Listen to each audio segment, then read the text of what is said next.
El funeral del Papa Francisco, celebrado este sábado en la Plaza de San Pedro del Vaticano, fue una ceremonia histórica que congregó a líderes mundiales y miles de fieles para rendir homenaje al primer pontífice latinoamericano. La misa fúnebre comenzó a las 10 de la mañana, hora del Vaticano, 3 de la mañana en el Perú, y fue presidida por el cardenal italiano Giovanni Battista Re. El rito siguió un esquema estricto que incluyó lecturas, homilía, oración universal, consagración del pan y del vino, intercambio de la paz, comunión y un momento de oración personal. En su homilía, el cardenal Re destacó que Francisco no cesó de alzar su voz implorando la paz. A la ceremonia asistieron aproximadamente 50 jefes de Estado, Dina, tú no juegas, 10 monarcas y más de 130 delegaciones extranjeras. Entre los presentes estuvieron el presidente de los Estados Unidos, Donald Trump, el presidente de Ucrania, Volodymyr Zelensky, el presidente de Argentina, Javier Milei, que llegó tarde, el presidente de Brasil, Lula da Silva, y el príncipe William del Reino Unido. Antes del funeral, Trump y Zelensky mantuvieron una reunión en el Vaticano para hablar de la guerra. Eso es aprovechar el tiempo. Bueno, tras la misa, el féretro del Papa Francisco fue trasladado en un papamóvil por un recorrido de 6 kilómetros a través de las calles de Roma, pasando frente al Coliseo y los foros imperiales, siguiendo en parte el antiguo trazado de la Vía Papalis. Unas 150.000 personas se congregaron para presenciar el paso del cortejo fúnebre, que estuvo acompañado por un fuerte dispositivo de seguridad. Cumpliendo con la voluntad expresada en su testamento, el Papa Francisco fue enterrado en la Basílica de Santa María la Mayor, en lugar del tradicional entierro en las grutas vaticanas. El funeral del Papa Francisco fue una manifestación global de respeto y admiración por su liderazgo espiritual y su compromiso con la justicia social. Su legado como el primer pontífice latinoamericano y jesuita y su enfoque en acercar la iglesia a los más necesitados fueron destacados por líderes y fieles de todo el mundo. Volviendo a nuestro hermoso país, la fiscal de la Nación, Delia Espinosa, presentó una denuncia contra Juan Fernández Gerí, jefe de la Autoridad Nacional del Control ANC del Ministerio Público, acusándolo de los presuntos delitos de abuso de autoridad y usurpación de funciones en perjuicio del fiscal José Domingo Pérez. Esto luego de que Fernández Gerí suspendiera por 6 meses a Pérez y le impidiera el ingreso a sus oficinas para cumplir con la entrega de bienes y expedientes, procedimiento obligatorio para todo funcionario público al dejar el cargo. Aunque la ANC tiene la atribución de sancionar a fiscales, la acción de bloquear el ingreso a las oficinas excede su competencia, pues únicamente la fiscal de la Nación, un fiscal superior o supremo tienen la autoridad para disponer restricciones de acceso a un fiscal provincial, y solo de manera justificada. Así pues, según Delia Espinosa, Fernández Gerí incurrió tanto en abuso de autoridad como en usurpación de funciones. La suspensión de José Domingo Pérez se dictó el 7 de abril pasado, fundamentada en supuestas faltas administrativas relacionadas con la intervención en la investigación del abogado Arsenio Oreguardia en el caso Cócteles, pese a un impedimento legal. Al día siguiente, el 8 de abril, se le prohibió ingresar a sus oficinas en el equipo especial Lava Jato. Sin embargo, el contexto es más complejo. Según informaron medios como Hildebrand en sus 13 y La República, existe un audio que evidencia un presunto complot entre Cristian Salas, abogado vinculado a Fuerza Popular, y Fernández Gerí, en el que coordinaban acciones para destituir a fiscales que investigaban a Keiko Fujimori. Hablamos de Marita Barreto, Rafael Vela y el propio José Domingo Pérez. Pese a que Pérez alertó sobre este audio, no fue atendido de inmediato por la fiscal de la Nación debido a la ausencia del material en su momento. Frente a las críticas, Delia Espinosa aclaró su posición. Indicó que la ANC es una entidad autónoma dentro del Ministerio Público y que ella no podía intervenir ni corregir las decisiones de su jefe, comparándolo con otras instituciones autónomas como la OMPE o el RENIEC. No obstante, subrayó que sí tiene competencia para presentar una denuncia ante un fiscal provincial a fin de que se investiguen los posibles delitos cometidos. Por su parte, José Domingo Pérez respondió señalando que la autonomía de la ANC no debe confundirse con impunidad. Criticó que la fiscal de la Nación, pese a conocer la existencia del audio, no haya iniciado inmediatamente una investigación contra Fernández Gerí ni haya protegido la fuente del audio. Según Pérez, la fiscal de la Nación sí podía y debía actuar para evitar nuevas acciones irregulares por parte del jefe de la ANC, incluso solicitando medidas judiciales para frenar su conducta. Y hablando mundo de la fiscal de la Nación, en los últimos días el Ministerio Público ha denunciado los problemas que enfrenta debido a la falta de presupuesto. El viernes en sus redes sociales el Ministerio Público señaló: aumenta el crimen pero bajan los recursos. Así como perseguimos a los criminales, necesitamos más fiscales, equipos y mejores condiciones. La justicia no se improvisa, se investiga, se escucha y se protege con profesionales y equipos adecuados. Chapa esa flor, tía veneno. Asimismo, denunciaron la grave falta de recursos para atender a las víctimas de violencia sexual. En los primeros 3 meses de 2025 se reportaron más de 3.260 víctimas de violencia sexual, siendo las más afectadas niñas, adolescentes y mujeres, según el Programa Nacional Aurora. Para brindar una atención oportuna, la institución requiere 34 cámaras GESEL, más profesionales y materiales de investigación, se lee en la cuenta de Twitter de la Fiscalía.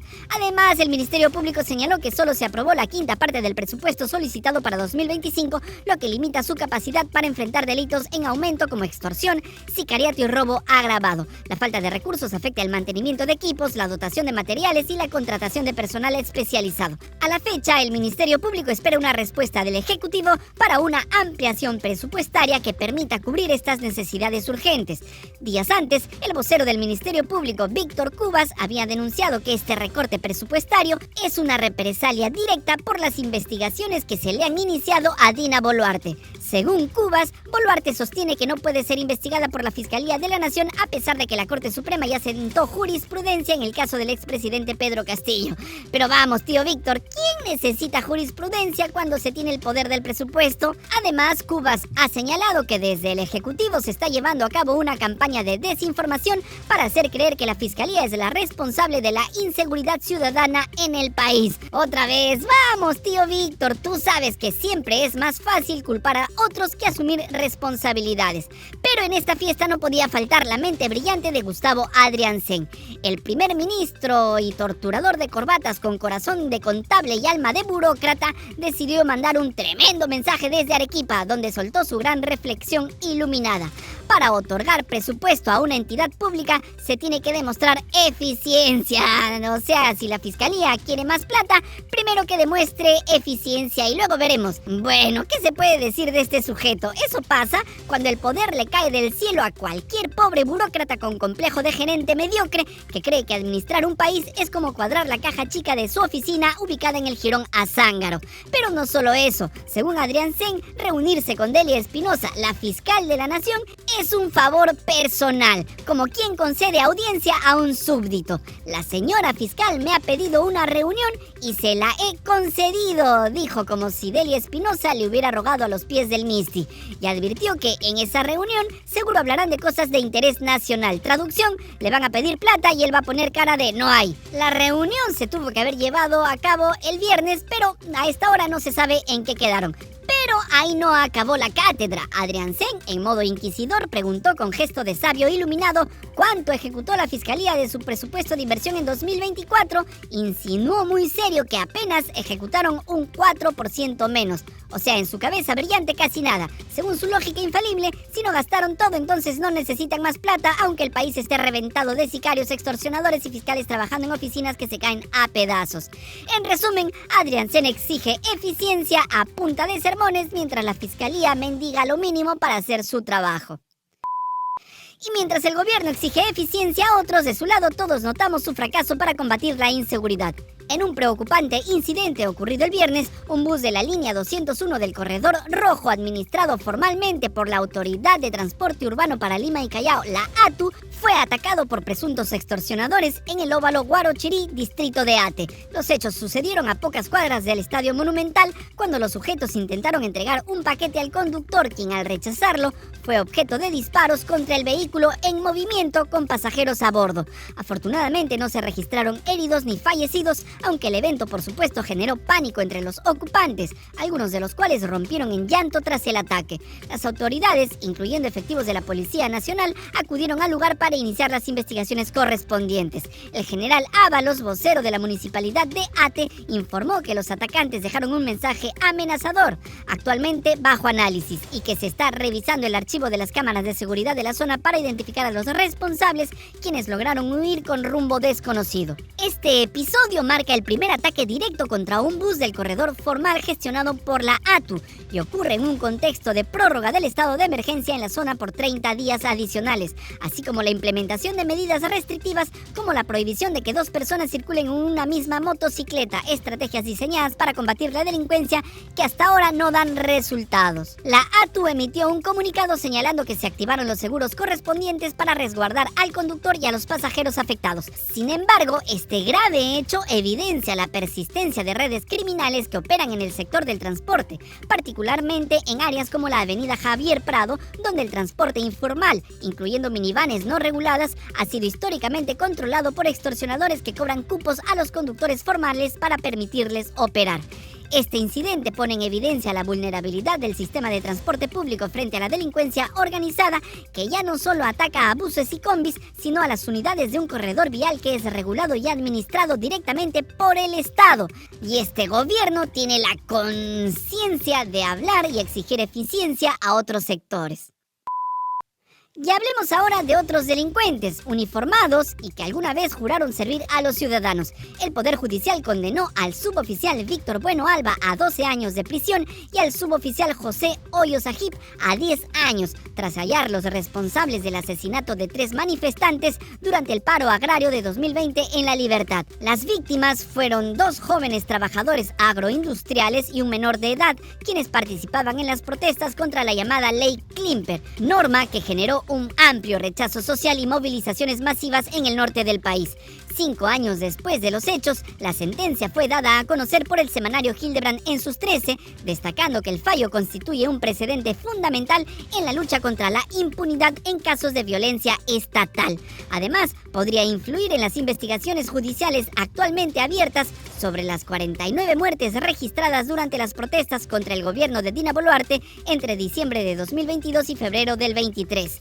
El semanario explicó que el caso de Hoyos y Bueno tiene una alta carga política, no solo por el contexto en que ocurrieron los crímenes, sino también por las evidencias presentadas.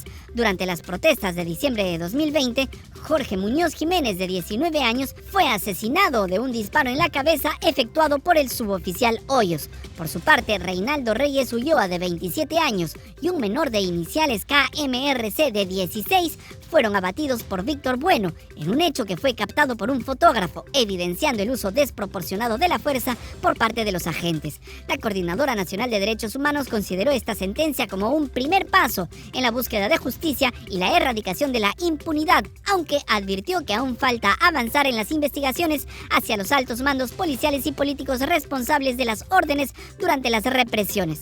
Recuerden, los crímenes contra los derechos humanos no prescriben. Y ya que hablamos de policías, hablemos de uno que es un ejemplo de compromiso con la ética y la transparencia. ¿Cómo no? Nos referimos al comandante general de la Policía Nacional, el general Víctor Sanabria, quien ha decidido que las comisiones oficiales al extranjero también pueden ser oportunidades para fortalecer los lazos afectivos. ¿Quién dijo que el amor y el deber no pueden ir de la mano? Según lo reveló el programa 24 Horas de Panamericana Televisión, en abril de 2025, Sanabria viajó a Colombia en una misión oficial. Coincidentemente, su pareja y conviviente, la suboficial de segunda, Miluska Araceli Vargas Zapata, también se encontraba en el mismo país en las mismas fechas. Pero no es la primera vez que esto ocurre. En enero, ambos también coincidieron en un viaje a República Dominicana. No queremos ser mal pensados, pero parece que alguien está usando recursos públicos para fines personales. Pero hay más. La suboficial Vargas ha sido asignada a tareas administrativas en la Dirección Antidrogas, la DIRANDRO, una posición poco común para su rango. Expertos señalan que este tipo de asignaciones no corresponden a las funciones habituales de una suboficial de segunda, lo que sugiere un posible trato preferencial. Recordemos que el año pasado Panorama también reveló que el hijo del general Sanabria entró a trabajar en el Ministerio del Interior. ¡Qué lindo! Miserables, van a caer. Recuerda que si quieres que este micronoticiero siga existiendo, necesitamos de todo tu apoyo. Si te gustó este mamarracho de programa que te quiere con todo el alma, sigue yapeando y plineando, que es lo único que nos mantiene con vida. No seas amarrete, pingüinazo, pingüinaza, apoya, colabora.